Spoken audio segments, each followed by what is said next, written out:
So, my dear brothers and sisters, today is the feast of St. James, si Santiago. At ang kanyang kapatid po ay si St. John, San Juan. And they belong to the family of the Zebedees.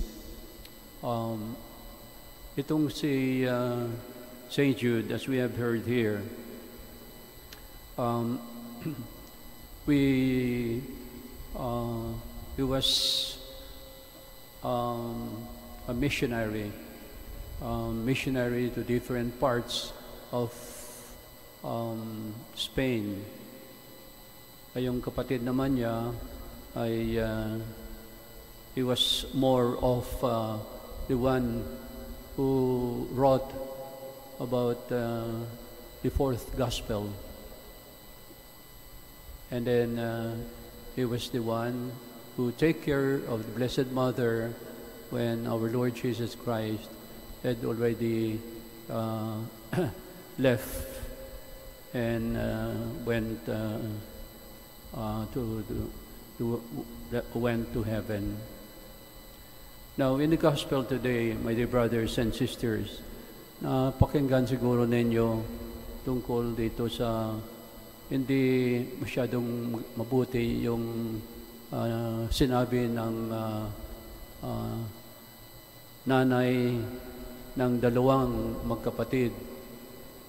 Kasi sinabi ng nanay na, Lord, sabi niya, pwede ba na pag pumasok sa langit itong dalawang kapatid, anak ko, ay one should be on your right hand and the other on your left. So, ibig sabihin, binibigyan ng authority to be in heaven, and he will be on the right hand of our Lord, then on the right and the left hand of the other. Pero anong sinabi ng ating Panginoon? Sinabi niya na yan hindi ko alam. Ang nakakaalam lang natin ang aking Panginoong Ama. So, alam niyo, dahil ditong ginagawa nila o naisip nilang gawin ng ating Panginoon, nagalit yung mga ibang apostol na nandun. Rinig ng mga apostol itong sinasabi na to get them right and the left hands of of our Lord Jesus Christ. At sabi ng mga ibang apostol, they were angry.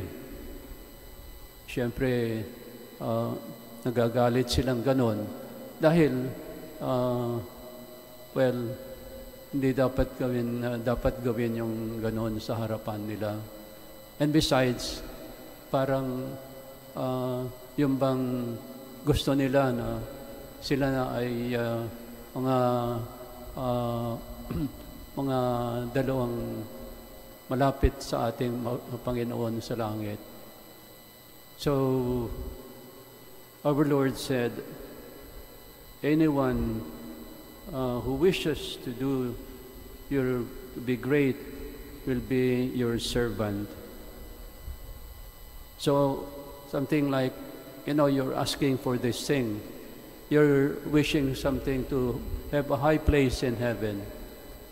But sabi ng ating Panginoon ay, to be great among you, He will be your servant. So, my dear brothers and sisters, ito rin ang gustong sabihin ng ating Panginoon to each and every one of us. Yes, we do good. Yes, we want to go to heaven. Pero dapat huwag tayong be proud. We should not think of that. We should have positions, even if we are good, even we are very close to our Lord in our Christian Catholic life. Alam niyo, minsan, mayroon akong kakilala na barangay chairman. At kilala ko yon kasi I was in that place where the barangay chairman was near our St. Jude parish. At nakikita ko na palagi kang nagiging barangay elections. You're always trying to win, and not only that, palaging gustong-gusto mo na maging politiko. Bakit na, Brad? Bakit hindi mo pagbigyan yung mga iba? Father, sabi niya, alam niyo, gusto kong maging chairman, gusto kong maging pinono, sabi niya. Kasi, alam mo, Father, gusto ko na ang pamilya namin ay makikilala sa buong barangay, sabi niya.